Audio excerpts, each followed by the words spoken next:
The themes of betrayal run deep within the narrative and events of Holy Week. As we continue on our journey together, we now fix our gaze upon Jesus and accompany him in his suffering.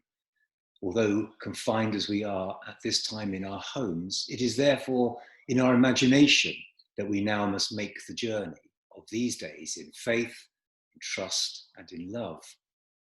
It is on this holiest of weeks that we explore something of the nature of our discipleship that is more than just our attendance at church. Now that we cannot attend our churches, we are having to find new ways of understanding and defining what we mean by church, and for us, what does our faith in Jesus really amount to? The choices before us this week are the choices before us every week. How will what I do with my time reveal something of my Christian identity or character? For many of us, we have been content to see our discipleship defined by the church building we enter on a Sunday or the denomination to which we give our allegiance. But now that so much of what was has been stripped away, our places of work, the spaces for meeting colleagues and friends, pubs and restaurants, we're left with the question, in what ways am I different from my neighbours because of my relationship with Jesus?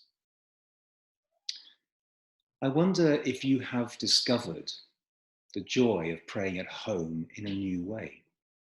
I wonder what is changing in your home right now as you tune in and bring something that once was done in a different room, in a different place, but now is happening right here in the midst of your family and your home. And so as I reflect on the verses of Matthew's Gospel for the day, I'd like to offer two thoughts. It is said that each one of us has our price. Judas was content to betray our Lord for 30 pieces of silver, the price of a human slave in the days of Israel's stay in Egypt. But as we contemplate our own faults and brokenness, we can acknowledge that our price may not be simply in terms of hard cash.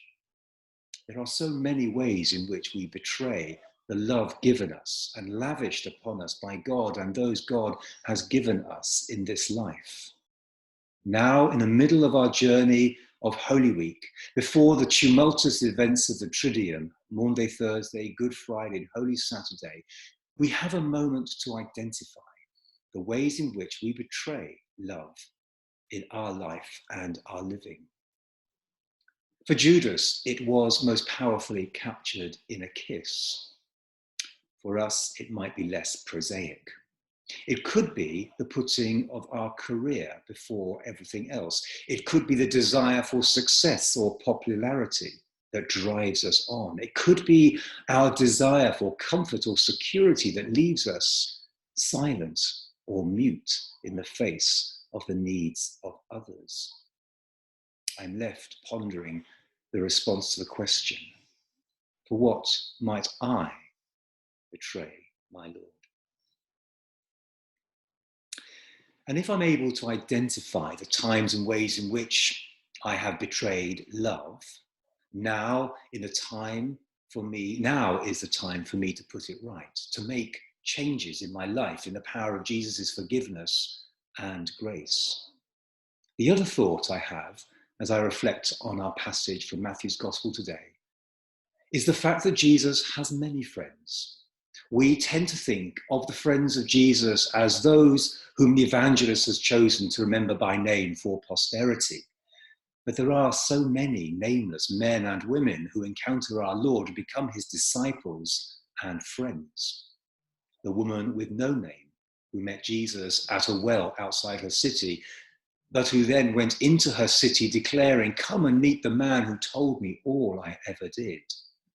Or the nameless man who's suffering from leprosy, who having called upon Jesus to help, was sent as his disciple to show himself to the priest, and upon seeing himself cured, turned back to give thanks.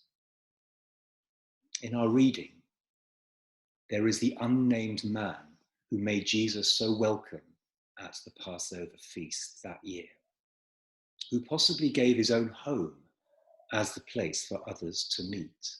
The unnamed disciple and friend of Jesus, who made it possible for Jesus and his disciples to gather in an upper room on the night before he was betrayed, and to which we now turn our thoughts and gaze.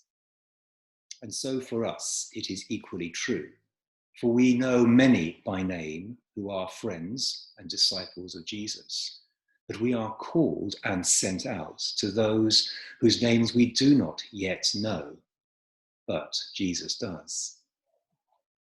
Jesus has many unlikely friends in many unlikely places. And in our prayer offered today in our homes, throughout and beyond this parish, we are linked with them through the love of Jesus that calls us into community by his love.